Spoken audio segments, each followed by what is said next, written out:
महाश्तेभ्यः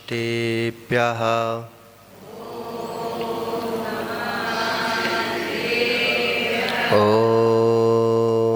नमः श्रुतेभ्यः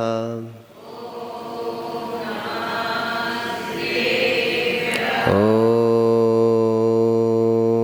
नमः श्रुतेभ्यः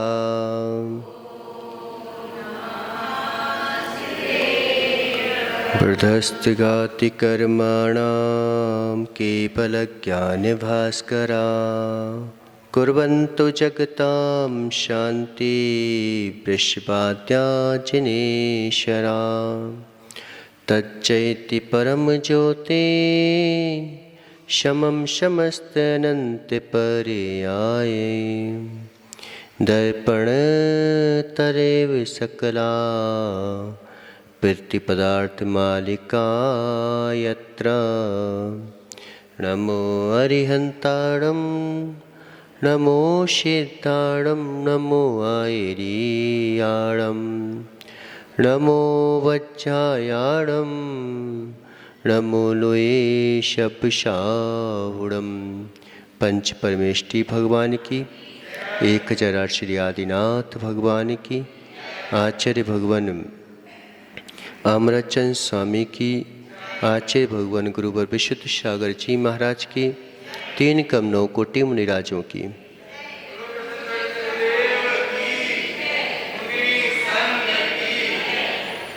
मनुष्यों, यहाँ पर आचार्य भगवान परम वस्तु स्वरूप की व्याख्या कर रहे हैं।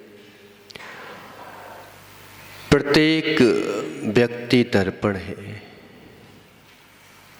जैसे दर्पण है वैसे ही हमारा ज्ञान है। लेकिन जो है, जैसे दर्पण पर धूल जम जाती है तो वे दर्पण दर्पण नहीं रह जाते। ऐसे ही हमारे ज्ञान में जब कर्मों की पुट मिल जाती है तो वे ज्ञान काम नहीं करते। ज्ञान का अभाव नहीं होता, लेकिन ज्ञान जैसा काम नहीं करता। इसलिए अगर जिंदगी में आवश्यक है तो चित्त की सफाई बहुत आवश्यक है। जितनी चित्त की सफाई होती जाती है उतना ही निखार आ जाता है। चित्त की सफाई बहुत आवश्यक है। जीवन की समग्रता अगर किसी में है तो चित्त की स्वच्छता और अच्छता में ही है। जो इसकी सफाई नहीं करते वे अपने ही हाथों से अपने पैरों पर कुल्हाड़ी मारने का काम कर रहे हैं। वे अपने ही हाथों से अपना ही जो है घात कर रहे हैं। निश्चित मानो, कर्मों ने हमें कुछ नहीं किया। वो तो कहते हैं कि मैं तो जड़ हूं, मैं कुछ नहीं करता, मेरे में कहाँ शक्ति है कि मैं कुछ कर सकूं। लेकिन तुम ही हो जो जबरदस्ती मुझे करवाने के लिए प्रेरित करते हो। पूरे रोक में जो है विश्वोपचय रूप से जो है कारमार बरगड़ाएं भरी पड़ी है। ठसाठस रूप से भरी पड़ी हैं कारमार बरगड़ाएं। लेकिन वे कारमार बरगड़ाएं सिद्धालय में है कि नहीं है?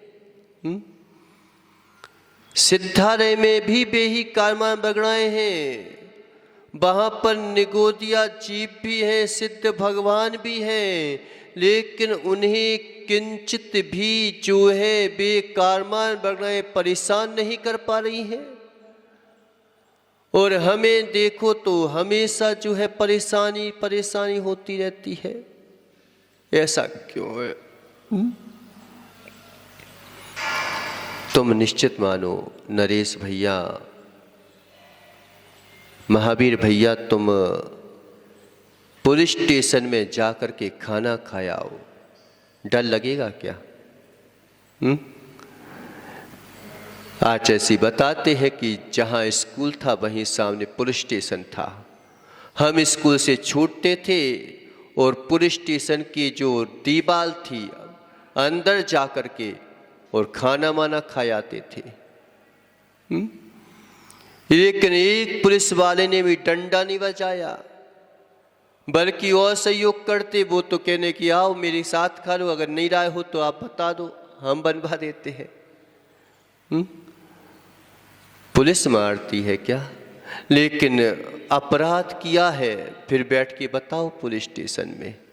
फिर तो तुम घर में भी बैठे होगे तो भी तुम्हें पुलिस का डर लगता है। कब लगता है? जब हमने अपराध किया है।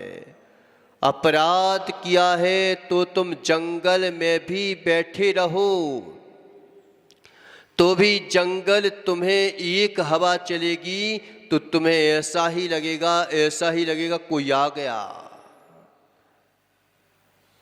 और तुम पुलिस स्टेशन में भी बैठे हो, अंदर भी बैठ जाओ तो भी निश्चित मानो तुम्हें वहां पर किंचित मात्र भी जो है तकलीफ नहीं होगी। होती है। अब कहते हो कि महाराज ये कर्म परेशान करते हैं, पुलिस परेशान करती है। पुलिस कहाँ परेशान करती है? कोई कहाँ परेशान करता है?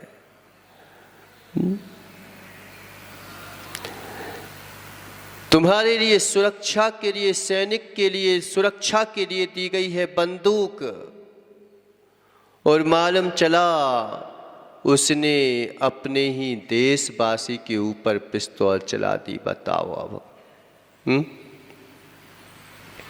एक के ऊपर तुम पिस्तौल चलाओगे, अपराधी नहीं कहलाओगे। और तुमने अगर उसी से अपने ही देशवासी के ऊपर तुमने गोली चला दी, देशद्रोही कहलाओगे। देशद्रोही कहलाओगे। एक सैनिक जो है बॉर्डर पर हंसते हंसते जो है तकलीफ नहीं होती, उसे उत्साह होता है। मरने में उत्साह दिख रहा है उसको सीने में गोलियां चल रही हैं, तकलीफ नहीं हो रही। क्यों नहीं हो रही? क्योंकि उसे अपना पूरा देश दिखाई दे रहा है। और एक अगर तुम्हारे लिए जबरदस्ती पटक दिया जाए तो बताओ, एक डंडा घरेगा और चीखने पड़ोगे। लेकिन जब उत्साह होता है तो मालूम चला कि दर्द महसूस नहीं होता। चित्त की सफाई बहुत आवश्यक है। अगर तुम्हारे चित्त की सफाई नहीं होती है तो तुम अपने ही घातक हो जाते हो। कोई किसी का घात नहीं करता, व्यक्ति अपना घात अपने हाथ से करता है। करता ही नहीं है कोई किसी का घात। तुम देख लो किसी को, ये बात की बात है, निमित्त बन के दूसरा आ सकता है, और लेकिन वो निमित्त बन के तुम्हारे लिए आया क्यों है और किसी के लिए क्यों निमित्त नहीं बन रहा है वो चीज। एक ही वस्तु तुम्हारे लिए हानि कर रही है, एक ही वस्तु तुम्हारे लिए सुख प्रदान कर रही है। क्यों? नीम खट्टी होती है, कड़वी होती है कि मीठी होती है? कैसी होती है? वस्तु अच्छी है कि बुरी है ये बताओ। वस्तु कैसी है? वस्तु तो वस्तु है, ना वो बुरी है ना अच्छी है। नीम कैसी है? क्यों कासरीवाल जी? बैठे रहो। नीम कैसी है? महाराज कितनी कड़वी नीम है, ऐसी कड़वी नीम को तो निकाल के फेंक दो। क्या नीम ने किया? ऐसी के नियमों को तो हमें देश में लगाने नहीं चाहिए। बेचारे भारतवासियों ने नीम को फेंक दिया और विदेशियों ने उसी नीम को ले लिया। अगर हम तुम्हें नीम दे दे तो तुम उठा के फेंक दोगे, और वही नीम बढ़िया पैकिंग करके होके आ जाए और बढ़िया दवाई बन के आ जाए तो बड़े चाव से ले लेते हो।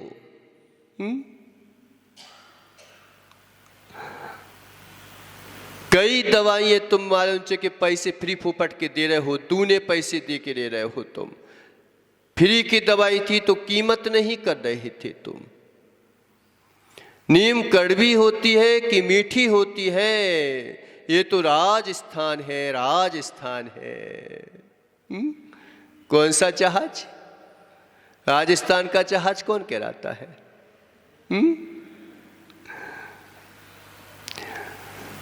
रेगिस्तान का जहाज ऊंट कहलाता है। ऊंट से पूछो नीम कैसी होती है। जितनी मिठाई तुम जो है शक्कर वाली ना खा पाओगे, जितने चाव से वह ऊंट जो है बड़े चाव से खाता है। खाता है कि नहीं खाता? क्या पसंद होता है? बेही कांटे जिनको तुम द्वेष करके और बोल रहे हो कि निकाल के फेंक दो, बेही कांटों को जो है बड़े चाव से ऊंट खाता है। किम सुंदरम किम असुंदरम, बोलो। किम सुंदरम किम असुंदरम, क्या सुंदर है क्या असुंदर है। बड़े चाव से जो है क्या गुलाब जामुन खाए, बड़े सुंदर लग रहे थे। और सुबह से देख के जाओ सुंदर का क्या हो गया। मल सुंदर है कि असुंदर है? क्यों? जो तुम सुबह बढ़िया खाक पी के गए थे और बेचारे निकाल के आ गए। निकाल के आना चाहिए ऐसी चीजें। क्यों अशोक? तुमने बड़े चाव से खाया था, बड़े टेस्ट से खाया था। तुम्हें इतने पेट भर गया, सब कुछ हो गया, उसने पेट भर दिया, उसी को तुम निकाल के। अच्छी बात है क्या तुम्हारी? ऐसी चीज निकालना चाहिए जो अपनी अच्छी चीज हो, अपने स्वास्थ्य प्रदान को। कहते धोखेबाज हो। कैसे धोखेबाज हो कि जिससे काम लिया उसी को निकाल दिया तूने। धोखा दे दिया तुमने अपने आप को।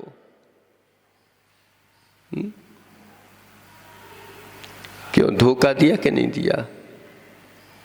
धोखा कब दिया जाता है पता? धोखा कब दिया जाता है?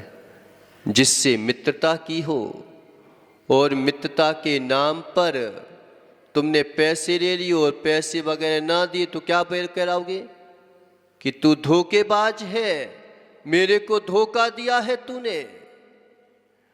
ऐसे ही बड़े चाव से जो है बढ़िया थाली लगाई थी और थाली लगा के उसमें भोजन किया था। भोजन करने के बाद सुबह सुबह निकालने चले गए। ये धोखों की दुनिया है।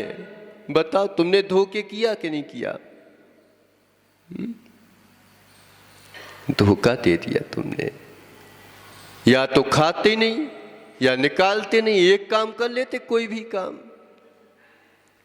महाराज अगर निकालेंगे नहीं तो काम कैसे चलेगा?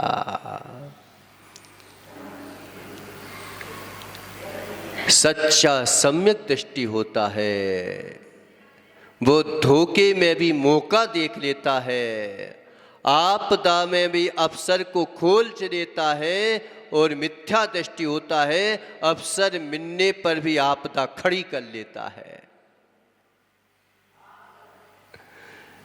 आपदा अवसर है। आपदा को अवसर मानो कि चलो इसने मुझे विपत्ति दी है, अब मुझे अवसर मिला है, ये तो दुनिया का स्वभाव है, मैं भी तो ऐसा ही करता हूँ। लेकिन जहाँ वैराग होना चाहिए वहाँ आदमी द्वेष खड़ा कर लेता है। किम सुंदरम किम असुंदरम, क्या सुंदर है क्या असुंदर है।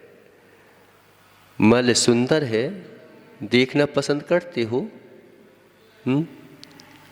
देखना पसंद करते हो मल को? एक बार मल दिख जाए तो पसंद नहीं करते, लेकिन सुअर से पूछो वो सुंदर है कि असुंदर है, कैसा है? कैसा है मल, सुंदर है कि असुंदर है? कौन शत्रु है कौन मित्र है? कौन शत्रु है कौन मित्र है बताओ? एक ही व्यक्ति को एक जन शत्रु बोल रहा है, उसी व्यक्ति को दूसरा जन मित्र बोल रहा है। एक ही व्यक्ति को एक जन जो है अपना बोल रहा है, एक ही व्यक्ति को एक जन पराया बोल रहा है, एक व्यक्ति को एक जन संबंधी बोल रहा है, एक जन एक ही व्यक्ति को जो है निसंबंधी बोल रहा है। क्या है ये? समझो परमागमस्य जीवम। जिस दिन ये समझ में आ गया उस दिन कष्ट कष्ट में पड़ जाएंगे, दुख दुख में पड़ जाएंगे और तुम सुखी हो जाओगे। लेकिन हमें अभी तक ये समझ नहीं आया। समझ नहीं आया। चित्त की सफाई बहुत आवश्यक है, विशाल दृष्टि बहुत आवश्यक है। चित्त को संकुचित मत करो। एक ही जगह में पड़े रहते हैं, वो ही तो एकांतवादी कहलाते हैं। एक आक्षी अगर तुम्हें दिख जाए तो क्या बोलते हो? क्यों?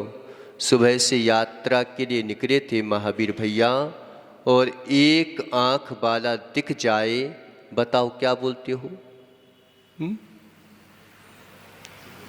क्यों? अब क्या यात्रा करें, क्या यात्रा करें? एकाक्षी पुरुष दिख जाता है तो हमारी जो है यात्रा निरुद्ध हो जाती है।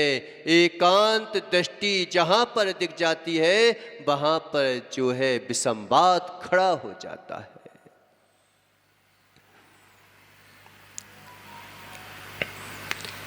जहाँ पर भाव हिंसा होती है वहीं पर द्रव्य हिंसा खड़ी हो जाती है। भाव हिंसा का जहाँ विनाश हो जाता है वहाँ पर द्रव्य हिंसा हो नहीं सकती। और भाव हिंसा का अगर कोई कारण है तो वह एकांतवाद है। एकांतवाद यही सत्य है, बस दूसरा सत्य है ही नहीं। दूसरे की बात जहाँ सुनना ही पसंद ना की जाए। बताओ, सत्य यही है, बस ऐसा ही है, यही होना चाहिए, दूसरा होने नहीं चाहिए। तो वो कहता है कि मैं सत्य हूं, वो कहता है मैं सत्य हूं। कौन सत्य है? कौन सत्य है? क्या सत्य है? एकांत दृष्टि जहां खड़ी हो जाती है वहां विसंवाद खड़ा हो जाता है। तुम्हारा अब वो कहता है कि माँ मेरी बात नहीं सुनती। ऐसी माँ से क्या फायदा? और उसकी जगह ये बोल देती कि बेटा इतनी सब्जियां फेंकेंगी, अभी तू रोकी खा ले, शाम के तुझे गिलकी बना दूंगी, क्या प्रॉब्लम है तुझे? नहीं, यही होगा, बस एक ही पक्ष रख दिया तुमने कि ऐसा ही है। जहां ऐसा ही है आ जाता है वहां विसंवाद खड़ा हो जाता है। नित्य ही है वस्तु, नित्य ही है, फिर साधना किसके लिए? जब परिवर्तन होना ही नहीं है किसी प्रकार का, तो फिर तुम धर्म किसके लिए कर रहे हो? पापी पापी बना रहेगा, पुण्यात्मा पुण्यात्मा बना रहेगा, स्त्री स्त्री बनी रहेगी, पुरुष पुरुष बना रहेगा, त्रियंच त्रियंच बने रहेंगे, सब एक जैसे ही बने रहेंगे, तो मरण क्यों हो रहा है? फिर धर्म की व्याख्या क्यों कर रहे हो? फिर धर्म से क्या होगा? क्योंकि तू तो जैसा है वैसी बना रहेगा। जब मुझे दूसरा बनना ही नहीं है तो टेंशन किस बात की? किस बात का विकल्प है? और वस्तु अनित्य ही है, तो फिर ये जो अवस्थाएं दिख रही हैं किसकी दिख रही हैं? किसमें दिख रही हैं ये अवस्थाएं? फिर यह वही है, ये जो प्रतिविज्ञान हो रहा है वह किसमें हो रहा है? हमें जो स्मरण हो रहा है कि स्मरण हो रहा है किसी चीज का, प्रतिविज्ञान हो रहा है, यह वह है, यह वही है, यह वह नहीं है। दो व्यक्तियों को देखा और दो व्यक्तियों से पूछा कि भैया क्या यह वही है क्या? तो क्या बोलते हो कि यह वह नहीं है, यह वही है। ये ज्ञान तुम्हें कैसे हो रहा है? अगर परिवर्तन ही हो जाता तो तुम पहचानते भी कैसे कि यह वही है? समझ आ रहा है कि नहीं आ रहा है?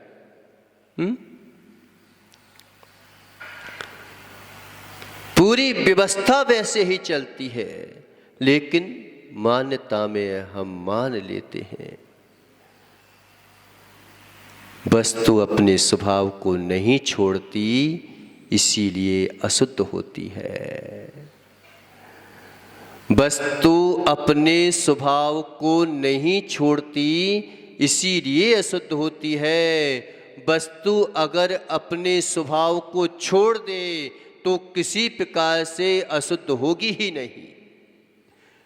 फिर पुरुषार्थ करने की कोई आवश्यकता नहीं, वस्तु अपने स्वभाव को छोड़ दे तो। समझ आ रहा है? वस्तु अपने स्वभाव को नहीं छोड़ती।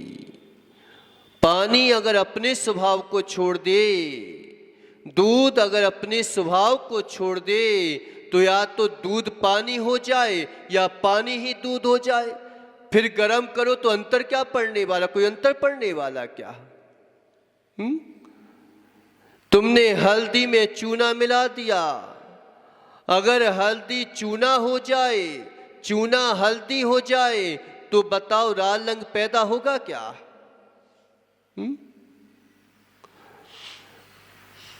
अशुद्धता का कारण क्या है? कि कोई अपने स्वभाव को नहीं छोड़ता और अपने स्वभाव में भी नहीं रह पाता।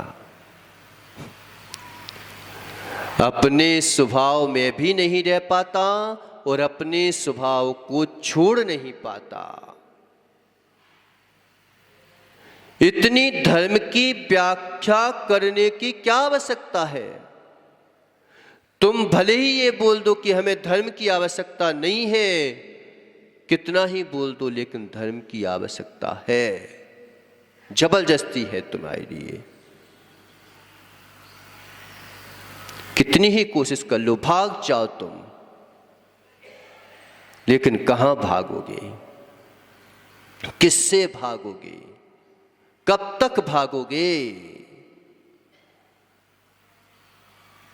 भागते भागते तुम थक जाओगे, लेकिन वस्तु व्यवस्था से तुम वंचित नहीं हो पाओगे। जब भागने से वस्तु व्यवस्था से वंचित हो ही नहीं सकते, तो क्यों नहीं वस्तु व्यवस्था को ही जान लेते?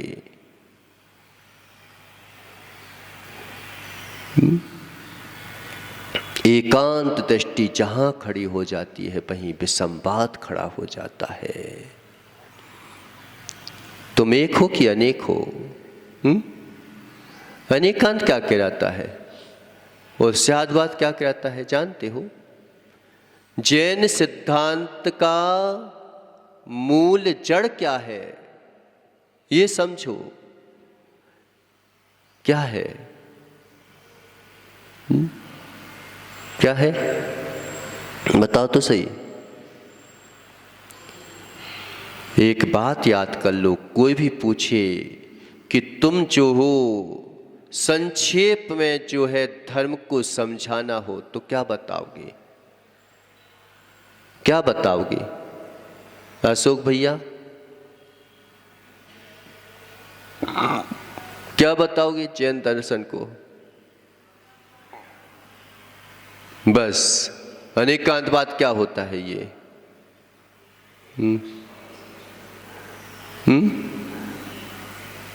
सुनो, वाणी में स्यादवाद,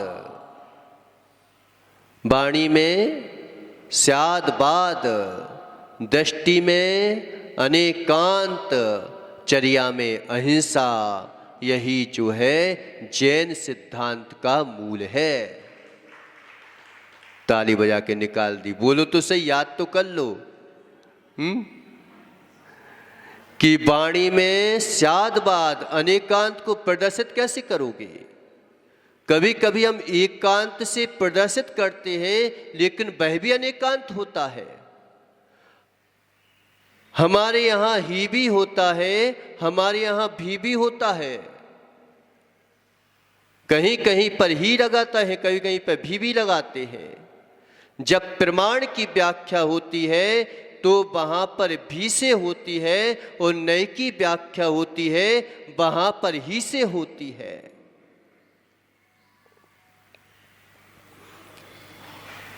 तो याद कर लो, कोई पूछे कि क्या सीख के आए हो तुम, क्या धर्म करके आए हो तुम, तो वाणी में, दृष्टि में, चर्या में, बस 3 सिद्धांतों में पूरी व्याख्या हो जाती है।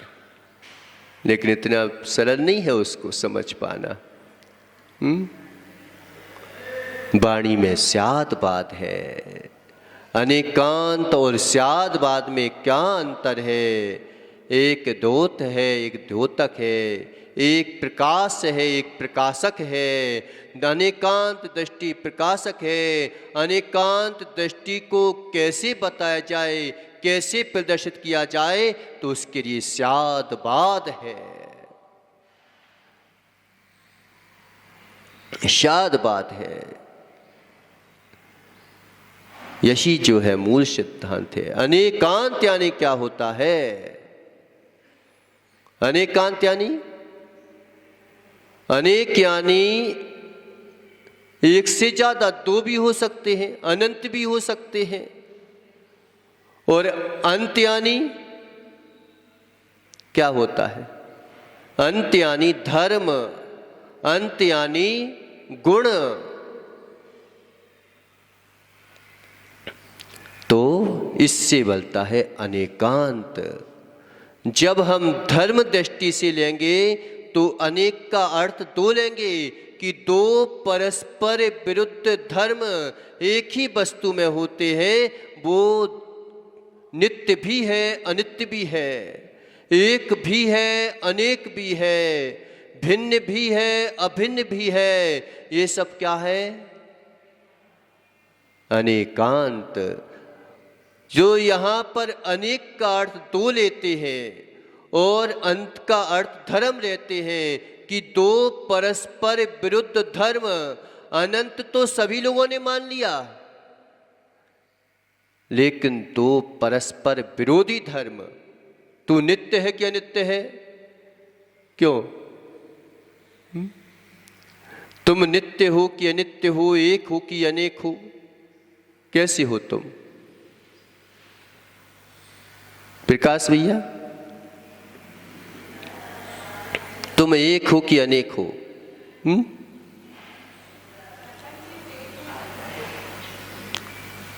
कथनचित एक है, कथनचित अनेक है।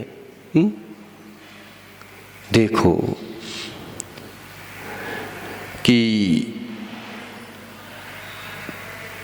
जो बचपन में तुम थे, तुम वो हो कि नहीं हो।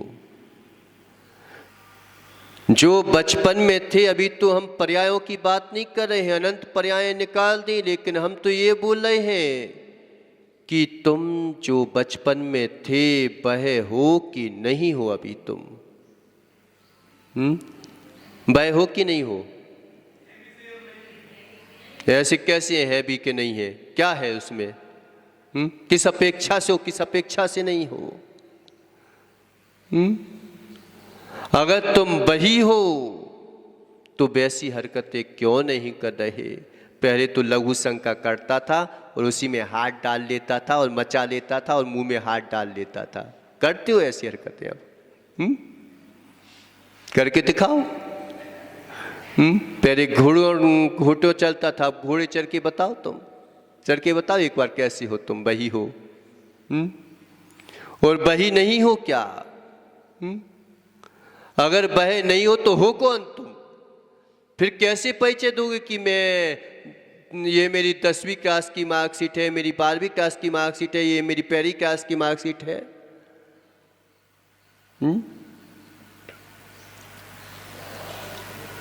जो मारीची है वह महावीर है कि नहीं है? और जो महावीर है वह मारीची है कि नहीं है? ना महावीर मारीची है, ना महावीर महावीर है। और महावीर ही मारीची है, मारीची ही महावीर है। अब किसको तुम शत्रु बोलोगे, किसको मित्र बोलोगे, बताओ। महाराज ये मेरा धर्म विरोधी है, किसको धर्म विरोधी बोलोगे तुम? किसको धर्म विरोधी बोलोगे बताओ? मारीची को धर्म विरोधी बोलोगे क्या? उसी मारीची ने जो है 363 मत चलाए और उसी महावीर ने उसका खंडन कर दिया। बताओ तुम। ना मारीची है ना महावीर है, लेकिन द्रव्य दृष्टि से देखोगे तो एक ही आत्मा है। एक ही आत्मा है, एक ही व्यक्ति है, दूसरा व्यक्ति है ही नहीं। किसे शत्रु बोलो, किसे मित्र बोलो। शत्रु कोई और होता है, मित्र कोई और होता है। एक बार जो है राजा की सवारी जा रही थी और राजा की सवारी जा रही थी, वहां पर एक शराबी आके बोलता है कि हे भिखारी, ये हाथी बेचेगा क्या? अब बताओ, हाथी क्या क्या बोला है? ये हाथी बेचेगा क्या? कभी कभी ऐसी बातें कर देते हैं शराबी लोग। गधे पे कहाँ जा रहा है उसको गधा बना दे। अब सुबह हुई, मंत्री ने बोला कि राजन, इसके ऊपर क्रोध करने से कोई फायदा नहीं, थोड़ा रुक जाओ, धैर्य रख लो। हमारे पास सब समस्याओं का समाधान है, तो थोड़ी देर धैर्य रख लो, सब समस्या हो जाती है। दुनिया की कोई समस्या बचती ही नहीं है। लेकिन हम जो है अभी चाहते हैं, इसी वक्त निर्णय चाहते हैं, इसी वक्त निर्णय चाहते हैं, तो फिर मानव की समस्या बढ़ जाती है। तुम इसी वक्त जो है तुम खेत में बीज डाल दो, और क्योंकि मैं इसी वक्त निकाल के रहूंगा, पेड़ निकाल सकते हो। इसी वक्त मुझे जो है पेड़ निकालना है, इसी वक्त मुझे ये करना है। बताओ, अगर नई बहू भी घर में आ जाए और देखा कि घर में जो है सब व्यवस्थित नहीं है और वह आके अपना हुक्म चलाने लगे एक ही दिन में। बताओ घर चलेगा क्या? थोड़ा धैर्य रख लो, गलत भी हो रहा है तो थोड़ा सा धैर्य रख लो, कोई गलत नहीं होता।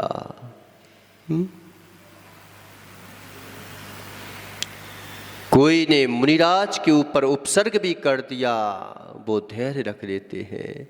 ये उपसर्ग करने वाला कोई और है, ये तो उपसर्ग कर ही नहीं सकता, कर ही नहीं सकता। कमठ कभी उपसर्ग भगवान के ऊपर कर ही नहीं सकता। किसी और ने किया होगा, इसने नहीं किया होगा। किसी और ने करवाया होगा, इसने नहीं करवाया होगा। इसके मोहिनी कर्म ने उपसर्ग करवाया होगा, इसके अश्रद्धान रूप तत्व ने जो है उपसर्ग करवाया होगा, इसलिए तो उपसर्ग कर ही नहीं सकता। क्योंकि जब भगवान के ऊपर उपसर्ग चल रहा था और जब भगवान को केवल ज्ञान हो गया, वही जो है देव चरणों में आके झुक जाता है और सम्यक दर्शन प्राप्त कर लेता है। किसको शत्रु बोले, किसको मित्र बोले। पढ़ो पद्म पुराण कि जो एक दूसरे को मार रहे थे जीव, जिसके पीछे मालूम चला कि पूरी रामायण हो गई, कितने जीव मारे गए, कितने जीव जो है आपस में शत्रुता को प्राप्त हो गए। लेकिन मालूम चला कि वही रावण तीर्थंकर बन जाएगा और उन्हीं की गर्दधर बनेगी सीता। क्या करोगे? किसको शत्रु बोलोगे, किसको मित्र बोलोगे? आज तुम जो हो इस भारत देश में जन्म ले लिए तो भारत देश की कहते हो, कहीं तुम दूसरे देशों में जन्म ले लेते तो भारत तुम्हें शत्रु दिखता। किसको शत्रु बोलोगे, किसको मित्र बोलोगे? कौन शत्रु है, कौन मित्र है? तुम कितने रूप बदलते हो, कितने रूप बदलते हो, कितने मुखौटा बदल दिए। क्या हो गया? अनेकांत किसको बोलोगे तुम शत्रु? वही तो जो है कच्चा माल ना होगा तो पक्का माल कैसे होगा? कच्चा माल ही तो पक्का माल होता है। मिथ्या दृष्टि ही एक दिन सम्यक दृष्टि होता है। कोई अलग से पैदा नहीं होता। कौन अलग से होता है? प्रकाश। घर में मालूम चला कि सुशांत पैदा हुआ और सुशांत ने बचपन में लेके और जो है मचा दिया और उसी को खा लिया। अब तुम ऐसे बोलो कि अरे ये कहाँ से आ गया, इसको बाहर फेंक दो, ये तो बिल्कुल नालायक है, मूर्ख है, कैसी हरकतें कर रहा है। फिर बताओ, उसको फेंक दोगे तो घर का मुखिया कौन बनेगा? कौन बनेगा घर का मुखिया? गंदे को भी फेंक दोगे तो अच्छा कौन बनेगा? कच्चा माल ही पक्का माल होता है। वही गेहूं आटा बनता है, वही गेहूं आटा बनता है, वही आटा रोटी बनती है। किसको फेंकोगे? जब तक आदमी किसी और को देखता है, कोई और दिखाई देता है, जब स्वयं को देखता है तो पछताता है। भूल तो नहीं गए कि राजा ने से बोला कि खरीद बेचोगे क्या ये हाथी? दूसरा दिन हुआ, मंत्री ने बुलाया, राजा ने बोला क्या खरीदोगे क्या हाथी? अरे राजन, क्या हाथी? मैं तो हाथी को जानता ही नहीं, कौन सा हाथी? अब बोलने लगे, तू झूठ बोल रहा है। अरे राजन, मैं कहाँ उसको गधा बोलूंगा, मैं कहाँ उसको वो बोलूंगा? भिखारी जो है हाथी पर बैठ के जा रहा है, भिखारी जा रहा है। अरे राजन, मैं कहाँ आपको भिखारी बोलूंगा? बोला था क्या? उसने बोला था क्या? उसने बोला होता तो सुबह भी बोलना चाहिए। कोई और बोल रहा था, मैंने नहीं बोला। ऐसे ही संसार में कोई और बोलता है। जब मोह बोलता है तो सबको अपना बनाने की कोशिश करता है, लेकिन किसी को कोच नहीं बना पाता। एकांत पक्ष बोलता है तो मालूम चला कि सब अनर्थ कर देता है। वही एकांत पक्ष जब अनेकांत में परिणत होता है तो वही जीव जो है भगवान आत्मा को प्राप्त कर लेता है।